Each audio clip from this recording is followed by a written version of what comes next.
Bonjour à tous, alors comme promis la vidéo de fin de week-end qui fait suite à la vidéo que j'avais postée au début du week-end pour vous poser la question suivante.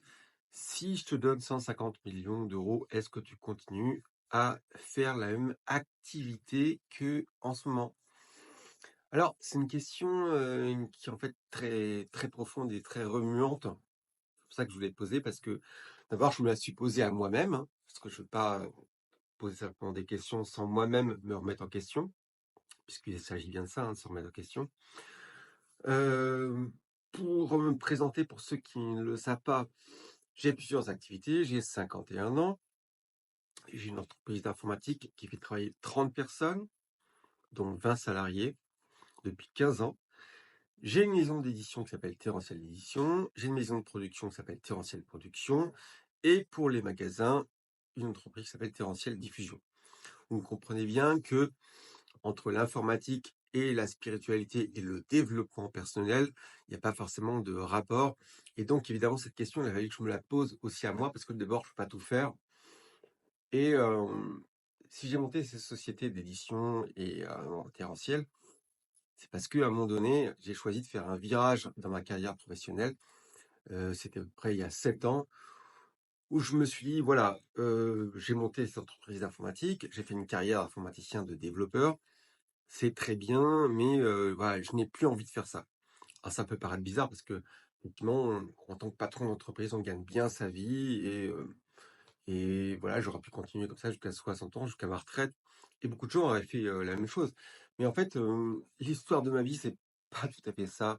C'est que, depuis très jeune, j'ai toujours, pensé, et depuis que j'ai rencontré mon meilleur ami Rafi, qui m'a fait prendre conscience quand on a été adolescent, j'avais 16-17 ans, que la vie sur terre, c'était pas fait pour s'ennuyer et la vie devait être une existence heureuse en tant qu'humain.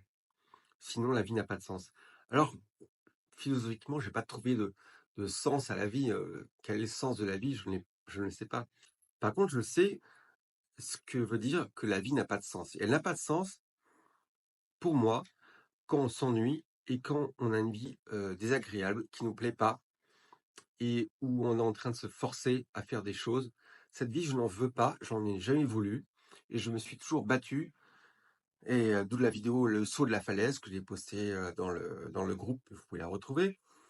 Je me suis toujours battu. Dans L'homme à la tête de chat, j'ai bien expliqué mon parcours, mon premier bouquin, pour dire que le fil conducteur de ma vie, ça a été toujours la même chose, c'était suivre mes envies et faire ce que j'avais envie de faire.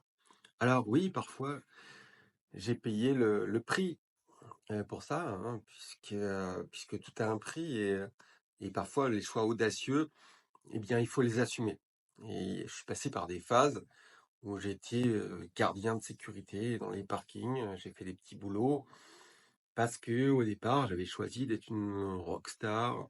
Je suis pas devenu une rockstar, mais je suis devenu moi et toute ma vie après a été faite de bonnes choses et ma philosophie qui consiste à vouloir toujours faire ce que j'ai envie de faire, en dépit des dangers et de la peur qu'on peut avoir de la précarité, de manquer, eh bien, cette philosophie m'a toujours servi.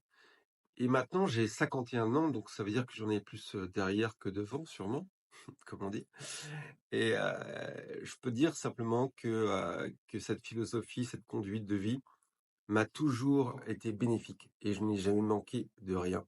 J'ai même à chaque fois monté des paliers, si on peut appeler ça comme ça, des paliers supérieurs de confort et de bonheur. Et, et aujourd'hui, c'est pas à l'âge que j'ai que je vais changer de philosophie. Alors, évidemment, il est plus simple de tout remettre en question et de sauter une falaise, comme je le dis, c'est-à-dire, voilà, se jeter à l'eau, ben, quitter sa zone de confort pour aller vers un rêve quand on a 18 ans ou 20 ans ou 25 ans et qu'on n'a pas d'enfants et pas de charges. Et je comprends très bien, pour avoir moi-même des enfants et des charges, que se remettre en question pour aller vers une vie meilleure, une vie qui nous intéresse, n'est pas forcément une chose facile. Alors, J'ai lu tous vos commentaires, je vous remercie d'avoir, joué le jeu. Je les ai tous lus un par un, attentivement. Quand j'ai liké, ça veut dire simplement que je l'avais vu.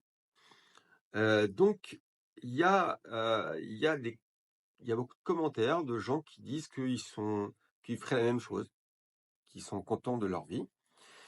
Eh bien, tant mieux, j'ai rien à dire là-dessus, ceux qui sont vraiment, alignés avec leur chemin de vie, leur moi intérieur et qui vivent une existence, qui leur convient, eh bien, tant mieux. Pour ça, j'ai rien à vous apporter de particulier, très bien. Par contre, il y a des personnes qui me marquent carrément non. Si elles gagnaient au loto, ils quitteraient leur job immédiatement. Et ça veut dire une chose, ça veut dire que le job que vous occupez actuellement ne vous sert qu'à survivre, ne vous sert qu'à gagner de l'argent et ne vous plaît pas. Car sinon, vous auriez répondu: «Ben non, je vais continuer la même chose, peut-être sous une forme un peu différente, mais je ferai la même chose». Donc si vous répondez non de manière catégorique, ça signifie que peut-être vous ne vivez pas votre «vraie vie» entre guillemets, si on considère que la vraie vie, c'est une existence heureuse et qui n'est pas faite seulement de contraintes. Alors des contraintes, il y en a toujours, je suis bien d'accord, mais enfin, vous ne gagnerez sûrement pas 150 millions € au loto, c'est très improbable et donc si vous ne réagissez pas, ça veut dire que vous êtes conditionné et condamné à vivre cette vie qui ne vous plaît pas. On est bien d'accord? Il faut être honnête envers soi-même. Vous savez, moi ce travail-là, je l'ai fait de nombreuses fois. J'ai quitté Air France en 1995, je gagnais 17 000 francs par mois, je n'avais que mon bac, car je n'ai pas fait d'études et du jour au lendemain et à l'époque, en francs, 17 000 francs par mois, ça représentait beaucoup d'argent. Beaucoup plus tard, j'ai évolué dans l'informatique jusqu'à travailler dans le monde de la finance, heu, de la banque et de la finance. À l'époque, j'étais indépendant et je facturais, 11 000 € par mois, 550 € par jour. Donc j'avais une vie confortable, mais j'avais plus envie d'y aller. J'allais à reculons dans ces tours à la Défense et je ne voulais plus y aller. Et un jour m'est venue cette maxime que je me suis inventée et je vous la livre, parce que j'étais face à un choix, difficile, c'est-à-dire quitter, un pont d'or pour, on ne sait pas quoi, peut-être rien du tout. On dit souvent lâcher la proie pour l'ombre. Eh bien, il m'est venu en fait cette phrase que je vous donne qui est, hem: «Lorsque je suis prêt à assumer le pire des scénarios que peut entraîner mon choix, eh bien, j'ai fait le bon choix». C'est un peu comme ça, sous des formes différentes. Ce qui veut dire que je préfère assumer le pire des scénarios que pourrait entraîner mon choix, plutôt que de ne pas le faire, plutôt que de rester dans cette situation. Ça veut dire que je suis prêt à assumer le pire, plutôt que de rester dans cette situation. C'est très important de comprendre cette chose-là.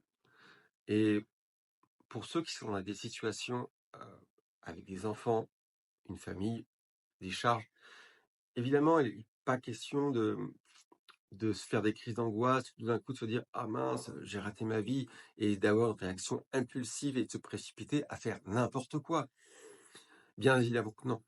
Mais au moins avoir cette réflexion et cet examen de conscience, cette honnêteté envers soi-même pour se dire que, bah, on n'est pas bien, parce qu'on a une vie qui ne sert qu'à survivre et c'est pas ça le sens de l'existence pour nous, puisque on voudrait aller vers une vie meilleure et c'est la vie qu'on mérite, la vie que vous méritez.